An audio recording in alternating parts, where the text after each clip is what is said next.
sou Carlos Santana, professor e pesquisador, e hoje vamos dar continuidade ao Deleuze, falando do livro Cinema 2, A Imagem e Tempo.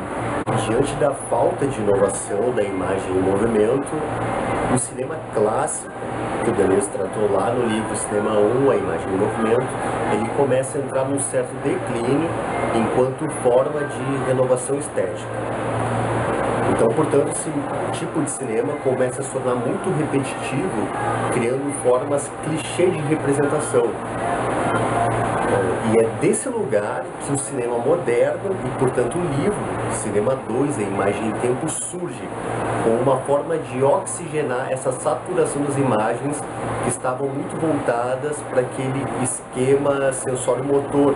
Aliás, temos primeiro uma imagem percepção, que corresponde a um plano geral, depois temos um corte, uma imagem ação, onde obviamente uma ação ocorre na cena. E após o desfecho dessa ação, nós temos um corte que ocorre em primeiríssimo plano, ou close-up, que evidencia o rosto de um personagem. Isso para quê? Para após toda aquela ação conseguir extrair o afeto do personagem. E o afeto, segundo Deleuze, o lugar por excelência dele é o rosto do personagem. Aí nós podemos entender o afeto que o personagem quer passar. Então esse é um ponto. Então, nesse livro Cinema 2, A Imagem e Tempo, o Deleuze cria outras novas categorias, outras novas modalidades da imagem, que não a imagem-ação, a imagem-percepção, a imagem-afeição reflexiva, intensiva e assim por diante.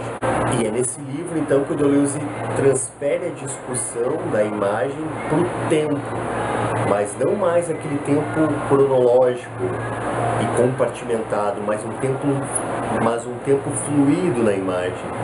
E essa é uma das características do cinema moderno. As cenas fluem no tempo. Não ocorre mais necessariamente aquela variedade de cortes e planos, mas sim o fluir no tempo. E o primeiro movimento que Deleuze cita como precursor desse tipo de imagem é o neorrealismo italiano.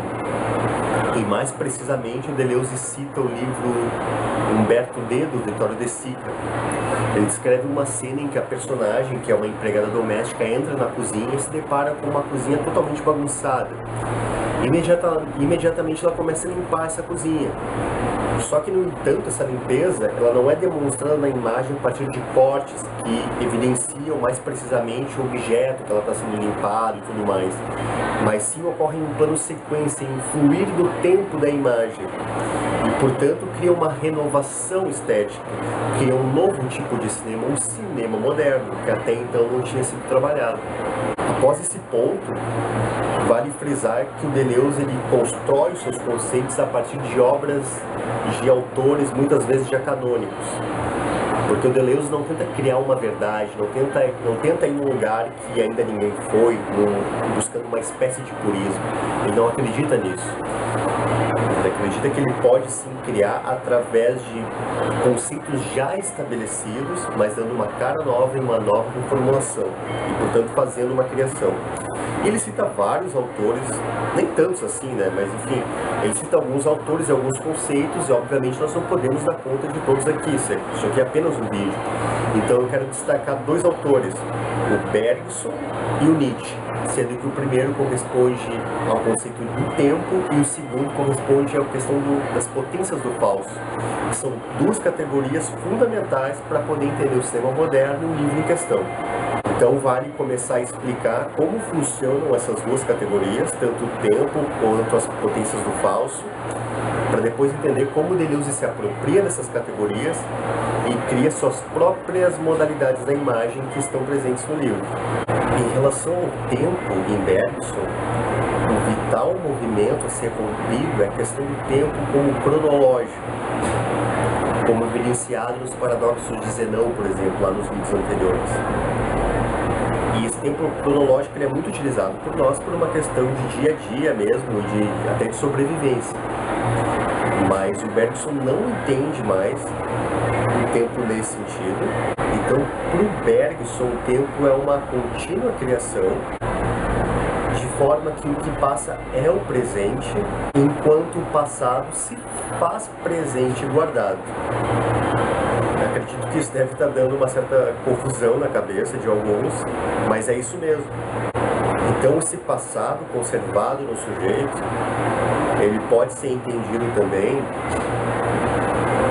como antecedente ao próprio presente, de modo que o embaralhamento é tão profundo entre passado, presente e futuro, que entendê-lo dividido ou separado é um erro para o Bergson. Por exemplo, quando nós encontramos alguém, algum conhecido, na universidade, por exemplo, na medida em que nós entramos em contato com esse sujeito, nós imediatamente, antes de mais nada, temos conservados em nós todas as conversas anteriores que tivemos com ele. Isso tudo ocorre muito antes da gente formular um pensamento, formular algum assunto, uma conversa a ser desenvolvida com aquele sujeito. Se assim não fosse, cada vez que nós encontrássemos esse sujeito, seria uma primeira vez, teríamos que nos apresentar a ele. Se o tempo fosse separado, se não tivéssemos conservado o passado diante de nós. Então é mais ou menos nesse sentido que a gente pode entender o Bergson, a questão do tempo dele. Então pode-se dizer de modo análogo que o cinema moderno objetiva aprender o futuro, mas também o passado, e assim fazer coexistir um presente. O cinema moderno abre mão de regramentos que promovam previsibilidade, como no cinema clássico. Então, a grosso modo, no cinema moderno tudo é mais confuso, tudo é mais propício ao falseamento. Não há mais um passado fixo, determinado acontecimento no início do filme ou em certo momento do filme, que a partir desse acontecimento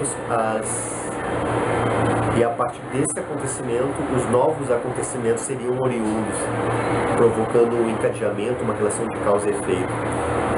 Porque esse primeiro acontecimento ele vai ser ambíguo, ele vai estar aberto a interpretações. E da mesma maneira que o Nietzsche fez, o cinema moderno coloca também a questão da verdade em crise.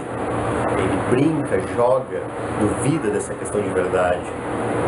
Assim como Nietzsche havia feito. Portanto, Deleuze cria uma modalidade da imagem e tempo, cria várias, e uma delas é a potência do falso na imagem. E nesse capítulo, o Deleuze fala de duas técnicas cinematográficas que entram a fundo nessa questão do falseamento, colocando a verdade em crise, a verdade em xeque, como mais uma característica do cinema moderno.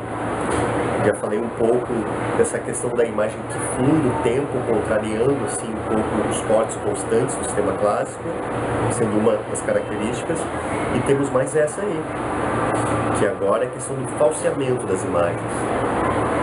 Então temos esse embaralhamento entre o tempo em Bergson e a verdade em Nietzsche nesse sentido. Essa relação que ambas possuem com o cinema moderno. E essas duas técnicas cinematográficas onde surge o falseamento, por Deleuze são a narração e a descrição.